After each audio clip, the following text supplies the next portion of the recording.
Bonjour à tous et bienvenue au sein de ce webinaire. Aujourd'hui, nous verrons ensemble comment introduire du ferraillage dans les voiles au sein de la maquette numérique. Je suis Sébastien Pigeon, ingénieur en génie civil et BIM coordinateur au sein des équipes Gretec. Donc voici le sommaire de ce jour. Nous verrons comment nous pouvons ferrailler les voiles en utilisant le PowerPack.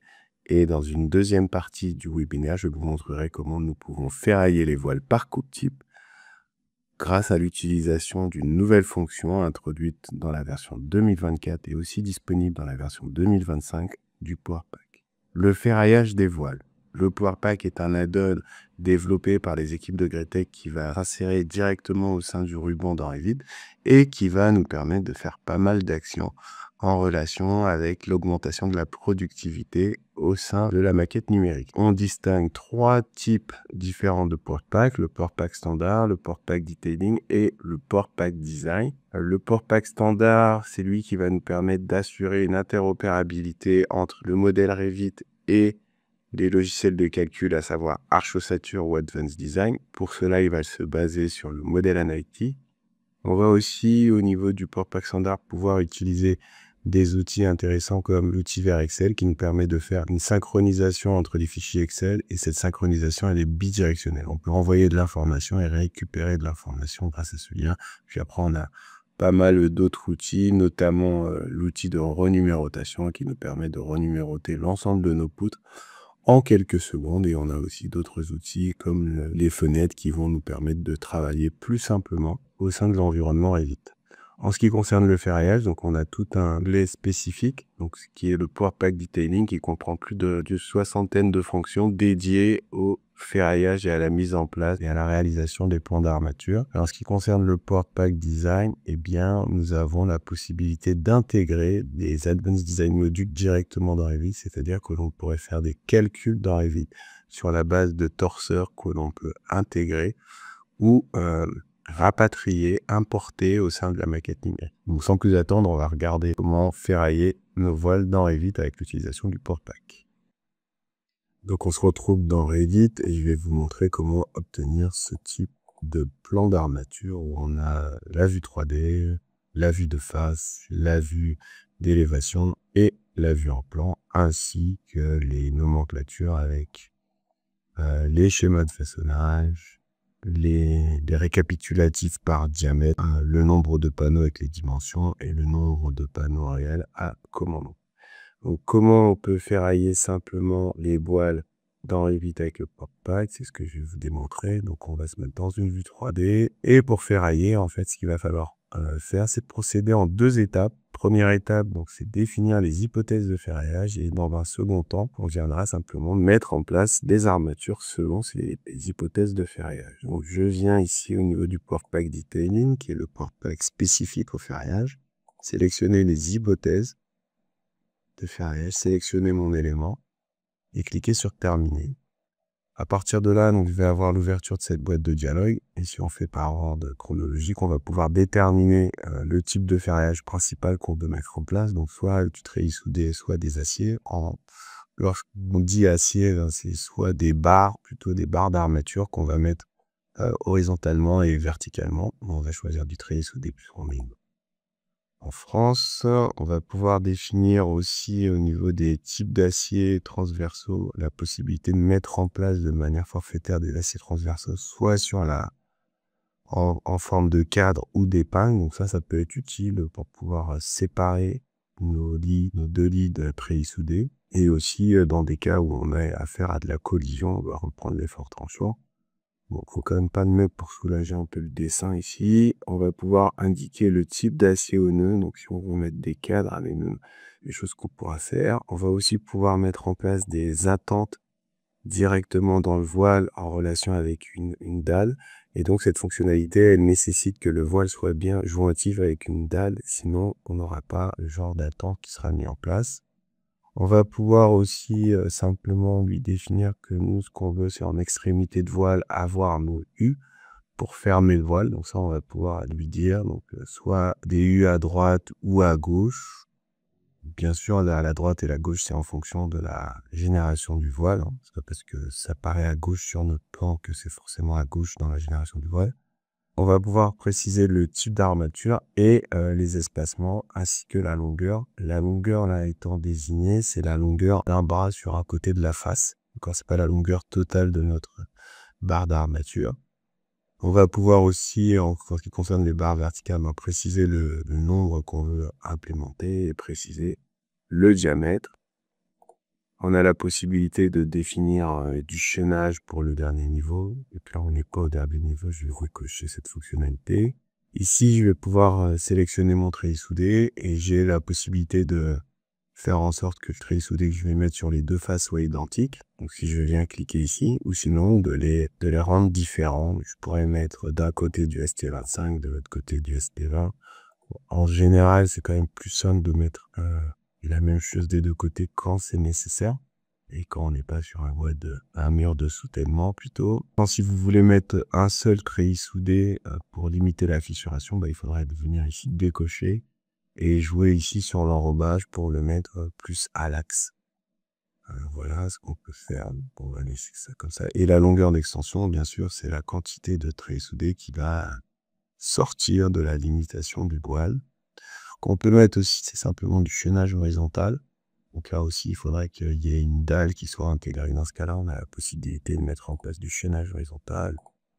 Enfin, tout trop fort. Là, j'aime beaucoup cette fonctionnalité qui nous permet de ferrailler des linteaux au-dessus de nos ouvertures. Alors, quand j'entends ouverture, ça regroupe donc les portes, les fenêtres. On va pouvoir donc ferrailler de manière forfaitaire un linteau en lui définissant la hauteur. Donc là, pour définir la hauteur, il faut analyser le projet. Quelle est la hauteur de l'étage, quelle est la hauteur des ouvertures, et puis aussi quelle est la largeur des ouvertures, puisque tout ça, c'est forfaitaire. Donc on n'a pas fait de calcul, on vient mettre en place des armatures, donc il faut avoir fait le calcul précédemment qui va nous permettre de définir quel est le type de ferraillage nécessaire. Lorsqu'on le sait, on va pouvoir l'implémenter ici et lui proposer des décalages, des espacements, et aussi définir le type d'acier qu'on va mettre à l'intérieur, si c'est des cadres ou si c'est des épingles, ou si on n'en met pas du tout, on va rester sur cadre. Et ici, on va pouvoir déterminer les dispositions constructives. Ça, c'est plutôt pour toutes les armatures de renfort qui ne font pas partie du linteau. On va pouvoir définir ces types d'armatures. Ici, on a un onglet sur les contraintes. Donc, on va pouvoir voir qu'en fonction de l'épaisseur du voile, on vient se positionner sur différentes valeurs de nombre de barres par rapport à l'épaisseur. Donc là, j'ai finalisé mes hypothèses de ferraillage. Et je vais pouvoir maintenant générer le ferraillage. Donc pour générer le ferraillage, j'appuie sur disposition constructive.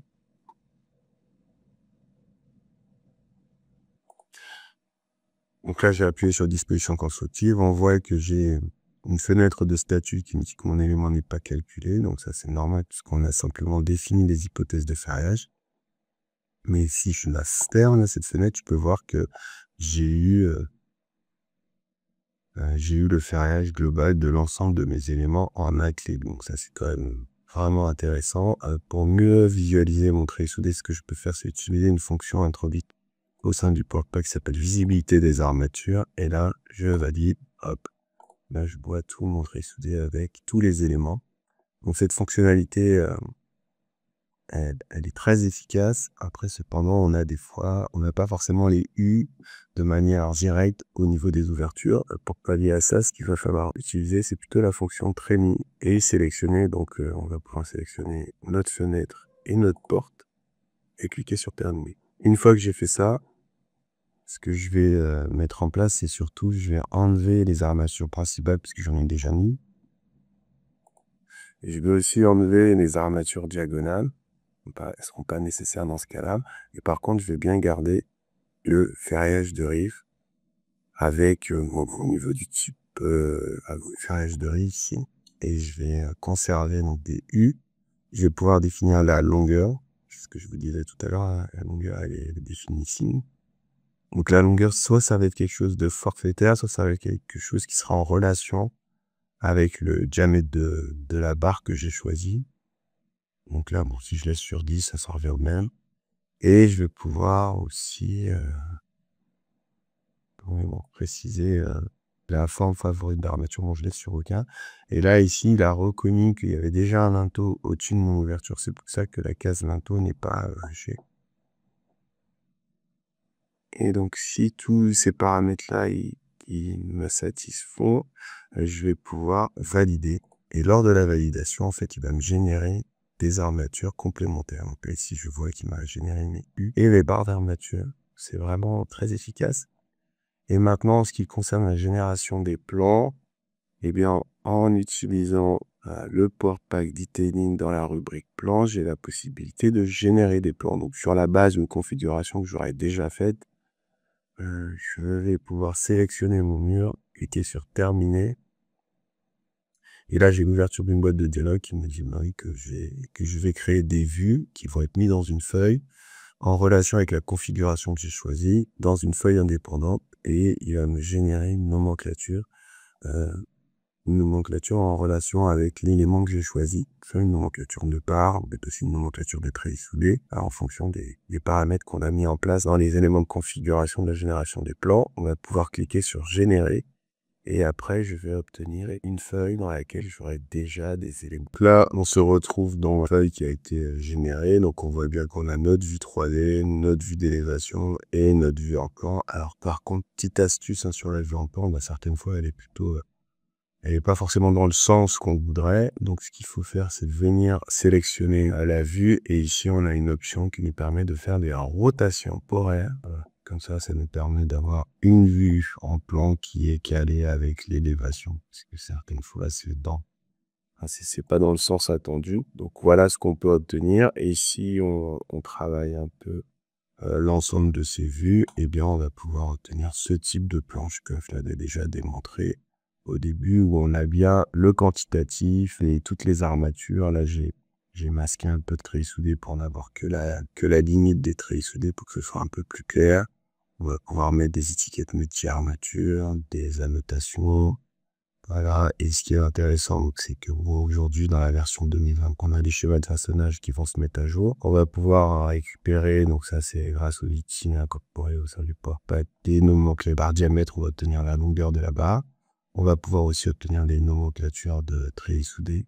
Et l'ensemble des treillis soudés qui ont été mis en place avec les dimensions. Et on va pouvoir vous aider à comptabiliser le nombre de treillis soudés positionnés. Donc voilà, c'est une des premières méthodes pour ferrailler les voiles avec le Power Pack. Et on va passer sur la seconde méthode qui est aussi tout aussi intéressante et qui, je pense, peut vous apporter un gain de productivité. Donc, la deuxième méthode en ce qui concerne le ferraillage des voiles et le ferraillage par coupe type, on va pouvoir obtenir ce type de planche où on a d'un côté la coupe type, en vue de la répartition de cette coupe type, qui va nous permettre de générer l'ensemble des nomenclatures avec le bon nombre d'éléments. Donc, pour ce faire, on va passer sur la coupe 3 et je vais vous montrer comment on peut procéder grâce au Power Pack Detailing. Donc, dans un premier temps, on va utiliser les outils natifs de Revit. Donc, on va mettre en place, par exemple, des panneaux de treillis. Là, je vais sélectionner, hop, je le mets en place. Je valide. Ici, ce que je vais pouvoir faire, c'est l'orientation de mes barres principales ne me convient pas, je vais pouvoir les positionner correctement. Ici, alors, je vais pas mentionner, je vais plutôt mettre du ST20 à l'intérieur. Voilà. Et je vais mettre du PAF-C côté extérieur. Je valide. Maintenant, ce qui peut être intéressant, c'est de rajouter aussi des barres d'armature. Ce qu'on va faire, on va rajouter un petit cadre. La forme 5.20, on va faire plutôt par étendre à l'autre. Et en ce qui concerne l'orientation, on va vérifier qu'on soit bien parallèle. Ici, je vais pouvoir positionner, valider, positionner mon cadre. Je vais pouvoir aussi rajouter les barres droites. Donc là, pour mes barres droites, je vais en mettre qu'une seule. Et je vais la mettre perpendiculairement à mon élément. Voilà. Donc, je la positionne ici. Donc avant de la dupliquer, potentiellement j'ai envie d'en mettre 4, je vais vérifier la longueur, puisque comme j'ai fait étendre à l'autre, j'ai une longueur qui est quand même trop conséquente. J'ai 38 mètres pour cette barre. Moi, je veux plutôt que la valve fasse 6 mètres. Et d'autant plus, ça peut être intéressant de bien valider cette première étape, puisque cette barre, elle va vous servir de barre de référence. Là. C'est bon. Et je vais pouvoir aussi modifier son diamètre. Voilà. Ok. Donc ça, une fois que ça c'est fait, bah, je vais simplement la copier. Donc on copie-colle. Et on va rajouter des U et on va finaliser cette partie-là en ce qui concerne le ferrillage. Donc les U, je vais plutôt les faire par esquisse. Voilà, je vais dans ce sens-là. Là, je vais essayer. Hop. Et voilà. Et je valide. Voilà, ça c'est très bien. Je vais pouvoir rechanger, mettre plus pour qu'on ait en code couleur différent, PH8. Voilà. Et maintenant, cette barre, ce sont bien des barres uniques. Je vais en faire une rotation. Donc là, attention, hein, on peut modifier le centre de notre rotation et lui dire de se mettre à 10.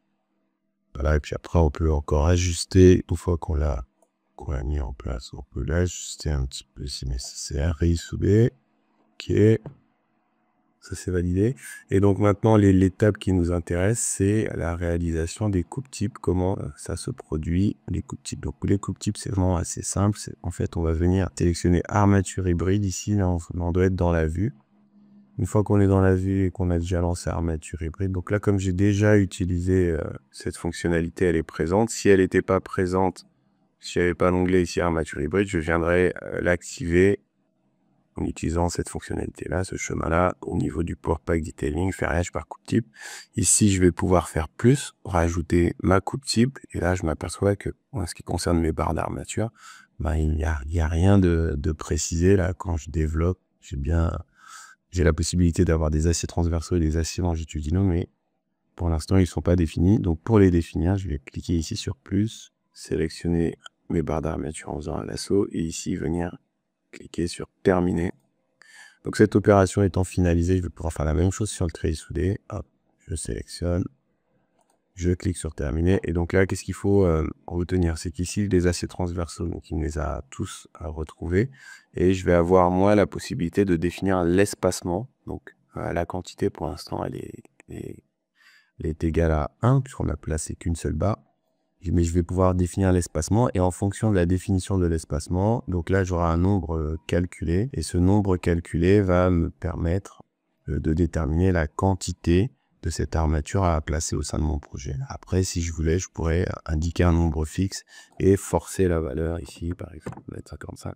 Mais je vous le déconseille parce que le fait de pouvoir mettre en place directement les barres d'armature, c'est beaucoup plus simple. Le fait de pouvoir utiliser la ligne de répartition étant tellement simple, mieux vaut laisser le nombre calculé ici, actif. Pareil, en ce qui concerne les aciers longitudinaux, ce qui est intéressant, c'est qu'on va pouvoir, donc là on a bien vu qu'on avait une longueur et récupère la longueur, et il va nous permettre de définir un recouvrement. Alors aujourd'hui, le recouvrement, c'est une valeur forfaitaire et qu'il faut rentrer, mais bon, c'est des choses qui sont possibles, donc c'est très intéressant. Et de la même façon, là, il nous a récupéré nos panneaux de treillis soudés. Et je vais pouvoir définir un recouvrement de mes panneaux de treillis soudés et un nombre calculé. Donc, une fois que je suis arrivé à cette étape-là, j'ai quasiment fini. Ce qu'il faut que je fasse maintenant, c'est plutôt me mettre sur un plan de repérage. Donc, on se place dans la vue de repère et on va activer ici dans l'option des armatures hybrides les lignes 2D qui vont nous permettre de générer des éléments de détail pour indiquer la bonne répartition. Donc là, je vais pouvoir générer ici une première ligne. Voilà. Installer à l'axe et générer une deuxième. Voilà. Hop. Donc une fois que ces lignes sont générées, c'est quoi la plus-value? Bien en fait, la plus-value, c'est tout simplement de reprendre ici l'armature transversale et on voit que le nombre a changé. Et le nombre, il a changé en adéquation avec notre ligne de distribution. Donc ça, c'est vrai pour les armatures transversales. C'est également vrai pour les armatures longitudinales. Et c'est tout aussi vrai pour les treillis soudés dont on a déjà vu qu'on pouvait définir la longueur de recouvrement. Et donc tout ça, ça me permet d'obtenir cette planche où je retrouve bien le bon nombre ici d'armature. Je peux aussi obtenir mon récapitulatif par diamètre. et qui est à jour. Et je peux aussi obtenir de la nomenclature en ce qui concerne les treillis soudés avec un nombre réel ou un nombre optimisé, qui est une façon, on va dire, un peu pessimiste de calculer le nombre de treillis soudés à mettre en place dans notre projet. Donc toutes ces informations, elles peuvent être communiquées à l'entreprise de Gros Œuvres. Et nous, on a gagné du temps puisque cette coupe type-là, en étant astucieux, on est capable de la conserver de projet à projet et donc de simplement venir dans les nouveaux projets, venir indiquer la ligne de répartition et gagner du temps pour le ferraillage de nos voiles dans Revit. En conclusion, nous avons vu que le PowerPack nous permettait de ferrailler et d'automatiser le ferraillage des voiles. Il nous permet aussi de générer des plans d'armature. Le PowerPack possède une nouvelle fonction ferraillage par coupe type qui nous permet de ferrailler des éléments au sein d'une coupe et d'en obtenir les bonnes quantités sur la base de lignes de répartition au sein de la maquette numérique. Les coupes types peuvent intégrer des parts d'armature ainsi que des treillis soudés. Nous pouvons facilement obtenir ce type de plan grâce au PowerPack. Je vous remercie de votre attention. N'hésitez pas à nous suivre sur nos réseaux sociaux pour en savoir plus. Moi, j'espère que ce webinaire vous aura apporté de la valeur. Si vous avez des questions et des demandes complémentaires, n'hésitez pas à nous contacter au travers de l'adresse support.france@gretec.com. Je vous remercie beaucoup de votre attention et je vous souhaite une excellente journée. Au revoir.